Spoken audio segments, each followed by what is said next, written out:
kategori air yang boleh digunakan untuk bersuci. Nah, air yang suci dan mensucikan itu bisa turun dari langit, keluar dari bumi, dan lain sebagainya. Menurut Ibnu Qasim al-Ghazi, macam-macam air itu dibagi menjadi 7. Yang pertama, air hujan. Yang kedua, air laut. Yang ketiga, air sungai. Yang keempat, air sumur. Yang kelima, mata air. Yang keenam, air salju. Yang ketujuh, air embun. Nah, yang pertama tadi air mata air. Yang selanjutnya adalah air salju atau air es. Yang terakhir adalah air embun. Nah, air hujan itu kenapa bisa untuk bersuci? Karena jumlahnya lebih dari 20. Nah, air hujan yang bisa untuk bersuci adalah air hujan yang belum terkena atap. Jadi kalian kalau ingin bersuci untuk menggunakan air hujan, kalian tinggal aja hujan-hujan di tengah itu, nanti kalian berwudu. Nah, di situ bisa untuk digunakan untuk bersuci. Nah, yang kedua adalah air laut. Kenapa di sini juga air laut bisa untuk bersuci? Karena ukuran air laut di sini juga lebih dari 20. Nah, meskipun air laut itu sudah tercemar dari kotoran dan lain sebagainya, tapi jumlah air laut lebih banyak dari kotoran tersebut dan melebihi 20. Jadi masih bisa untuk mensucikan. Ya, yang selanjutnya adalah air sungai. Nah, sama seperti air laut karena jumlah air sungai lebih dari 20 dan bisa untuk mensucikan. Nah, yang selanjutnya adalah air sumur. Sama juga seperti air laut dan air sungai. Jumlah air sumur itu lebih dari 20 dan berasal dari dalam bumi. Yang selanjutnya adalah mata air. Nah, mata air ini juga melebihi 20 dan berasal dari bumi juga. Yang selanjutnya adalah air salju atau air es. Nah, kalian kalau main-main ke kutub utara itu juga kalau di sana nggak ada air, kalian juga bisa main. Selanjutnya adalah air salju atau air es. Nah, apabila kalian main ke luar negeri, itu kan ada musim salju tuh. Nah, kalian bisa menggunakan air salju tersebut untuk bersuci kalau tidak ada air. Nah, kalau semisal tidak ada air, kalian bisa bersuci menggunakan salju karena salju itu juga berasal dari langit ya, dan bisa untuk bersuci. Yang terakhir adalah air embun. Nah, di sini air embun juga bisa untuk bersuci karena air embun itu juga berasal dari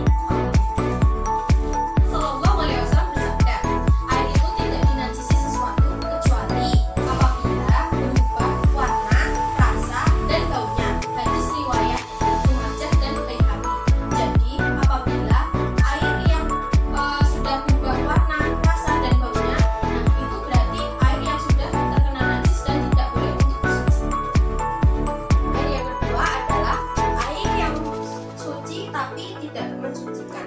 Nah, kategori air ini memiliki zat yang suci namun tidak dapat digunakan untuk bersuci, baik untuk menghilangkan, membersihkan hadas maupun najis. Ada 3 kategori air yang termasuk dalam air suci tapi tidak mensucikan. Yang pertama adalah air yang selalu berubah salah satu sifatnya karena tercampur dengan sesuatu benda yang suci selain dari perubahan yang tersebut di atas seperti air teh, air kopi, air sirup, dan lain sebagainya.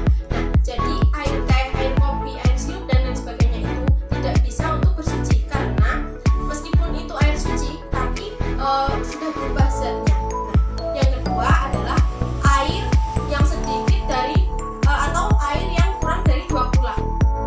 Nah, ukuran 20 itu adalah lebarnya adalah 1/4 hasta karena tempatnya kalau misal tempatnya bundar itu tengahnya itu selebar 1 hasta, dalam 2/4 hasta, dan kelilingnya adalah 3/1/7 hasta.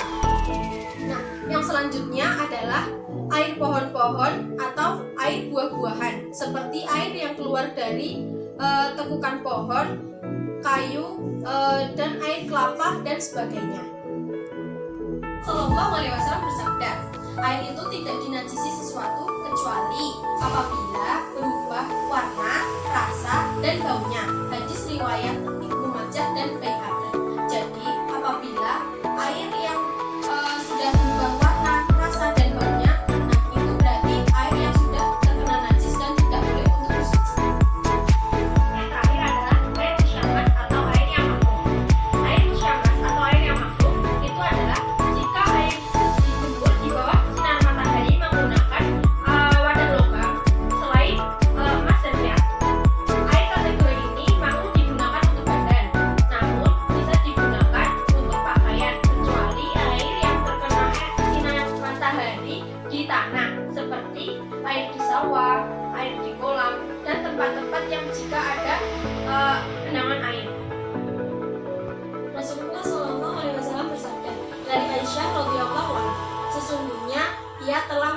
macam air pada cahaya matahari. Maka Rasulullah SAW berkata padanya, janganlah engkau berbuat demikian, ya Aisyah. Sesungguhnya air yang dijemur itu dapat menimbulkan penyakit.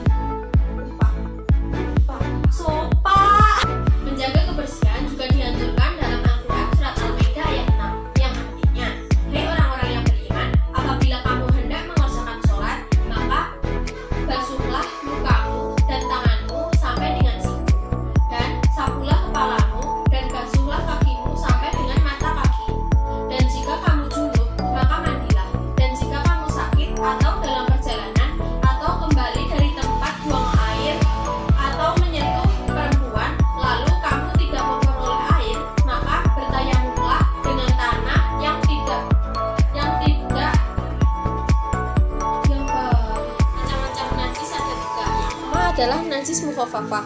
Yang termasuk najis mukhafafah adalah air kencing bayi laki-laki yang belum berumur 2 tahun dan belum mengkonsumsi makanan apapun kecuali air susu ibu. Cara mensucikan najis mukhafafah adalah membersihkan najis dengan menggunakan air bersih.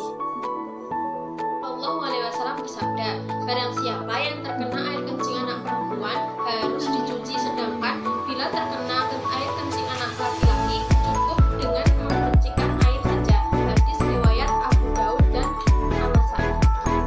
Air yaitu harus mengenai seluruh tempat atau tubuh yang terkena najis. Air yang digunakan juga harus lebih banyak dari air kencing yang dikenainya. Tidak diwajibkan menggunakan air yang mengalir. Mutawasito atau najis sedang. Macam-macam najis mutawasito yang pertama adalah kotoran manusia, darah haid, nanah, maldi, waldi, darah yang keluar dalam jumlah banyak, arak, terus kotoran yang berasal dari hewan yang dilarang dimakan, bangkai hewan, dan lain sebagainya.